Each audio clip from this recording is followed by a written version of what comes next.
നമസ്കാരം. ഇന്ന് Indian market അവധിയാണെങ്കിലും Asian മാർക്കറ്റിൽ നിന്നും ഗ്ലോബൽ മാർക്കറ്റിൽ നിന്നും ലഭിക്കുന്ന ഇൻപുട്ട് പരിശോധിച്ചാൽ തുടർച്ചയായ രണ്ടാമത്തെ ദിവസവും മാർക്കറ്റുകളിലൊക്കെ സെല്ലിംഗ് പ്രഷർ ശക്തമാണ്. പ്രധാനമായും ഏഷ്യൻ ഇൻഡെക്സുകളെല്ലാം നെഗറ്റീവ് സൈഡിൽ ട്രേഡ് ചെയ്യുന്നു. MSI ഏഷ്യ പസഫിക് ഇൻഡെക്സ് 2% ഇടിഞ്ഞു കഴിഞ്ഞു. സൗത്ത് കൊറിയൻ ഇൻഡെക്സ് 7% ഇടിഞ്ഞാണ് ട്രേഡ് ചെയ്യുന്നത്. ജപ്പാൻ്റെ ഇൻഡെക്സ് 3%, ഡോ ഫ്യൂച്ചർ 0.5% ഇടിഞ്ഞ് ട്രേഡ് ചെയ്യുന്നു. കഴിഞ്ഞ ദിവസം അമേരിക്കൻ മാർക്കറ്റ് ഏറെക്കുറെ സ്റ്റെബിലൈസ് ആവുകയും മാർജിനലി ഫ്ലാറ്റ് സൈഡിൽ ക്ലോസിംഗ് നൽകുകയും ചെയ്തെങ്കിലും ഇന്ന് കാര്യങ്ങൾ വീണ്ടും നെഗറ്റീവ് സൈഡിലേക്ക് നീങ്ങുകയാണ്. ഏഷ്യൻ മാർക്കറ്റിലൊക്കെ ശക്തമായ സെല്ലിംഗ് പ്രഷർ പ്രകടമായിട്ടുണ്ട്.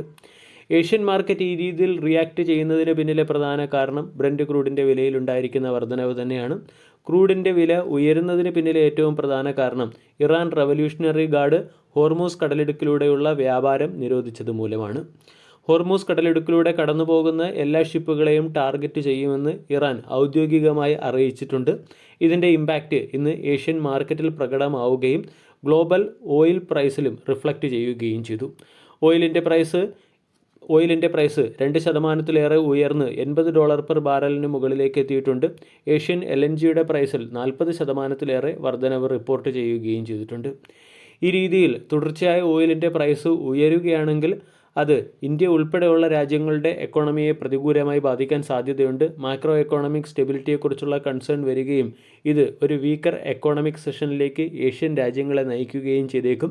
കാരണം ഏഷ്യൻ രാജ്യങ്ങളെല്ലാം തന്നെ ക്രൂഡ് ഇമ്പോർട്ടാണ് ചെയ്യുന്നത്. പ്രത്യേകിച്ചും ഹോർമൂസ് കടലിടുക്ക് ഏഷ്യൻ രാജ്യങ്ങളെ സംബന്ധിച്ചിടത്തോളം വളരെ പ്രധാനപ്പെട്ട ഒരു ട്രേഡിംഗ് പോയിന്റ് കൂടിയാണ്. ഇതിൻ്റെ ഇമ്പാക്റ്റ് ഇന്ന് മാർക്കറ്റിൽ പ്രകടമാവുകയും ചെയ്തു. ഈ രീതിയിൽ കാര്യങ്ങൾ തുടർന്നു പോവുകയാണെങ്കിൽ മാർക്കറ്റ് മോശം പെർഫോമൻസ് നടത്താനുള്ള സാധ്യത തന്നെയാണ് കാണുന്നത്.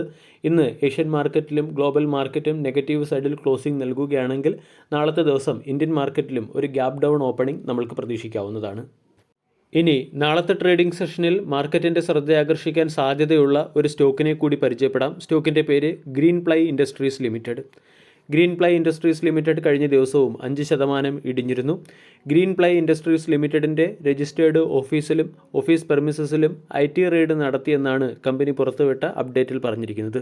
ഫെബ്രുവരി 26 മുതലായിരുന്നു കമ്പനിയിൽ IT റെയ്ഡ് നടന്നിരുന്നത്. IT റെയ്ഡ് കഴിഞ്ഞ ദിവസം അവസാനിക്കുകയും ചെയ്തു.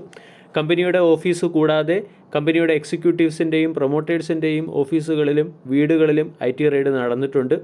ഈ ഒരു ന്യൂസിൻ്റെ പശ്ചാത്തലത്തിൽ നാളെ സ്റ്റോക്ക് ഇടിയാനുള്ള സാധ്യത വർദ്ധിച്ചിരിക്കുകയാണ്. ഇതോടൊപ്പം തന്നെ കഴിഞ്ഞ ക്വാർട്ടർലി റിസൾട്ട് സെഷനിലും കമ്പനി അത്ര മികച്ച പെർഫോമൻസ് അല്ല കാഴ്ചവെച്ചത്. കമ്പനിയുടെ നെറ്റ് പ്രോഫിറ്റ് 41% ഇടിഞ്ഞ് 24 കോടിയിൽ നിന്നും 14 കോടിയിലേക്ക് എത്തിയിരുന്നു. റവന്യൂ 9% വർദ്ധിച്ച് 673 കോടിയായി രേഖപ്പെടുത്തുകയും ചെയ്തിരുന്നു. എബിറ്റ 58.9 കോടിയായി രേഖപ്പെടുത്തിയിട്ടുണ്ട്. എബിറ്റ മാർജിൻ 8.2% നിന്നും 8.7% എത്തുകയും ചെയ്തു. ഗ്രീൻ പ്ലൈ ഇൻഡസ്ട്രീസ് ലിമിറ്റഡ് എന്ന സ്റ്റോക്ക് കഴിഞ്ഞ 6 ദിവസം കൊണ്ട് 6% ഇടിഞ്ഞു.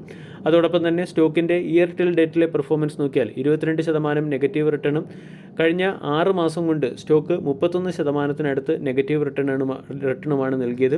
ഇവിടെ 205 ഒരു പ്രധാന സപ്പോർട്ടാണ്. 205 എന്ന സപ്പോർട്ട് നഷ്ടമായാൽ സ്റ്റോക്കിൽ സെല്ലിംഗ് പ്രഷർ വരാനുള്ള സാധ്യത വളരെ കൂടുതലാണ്.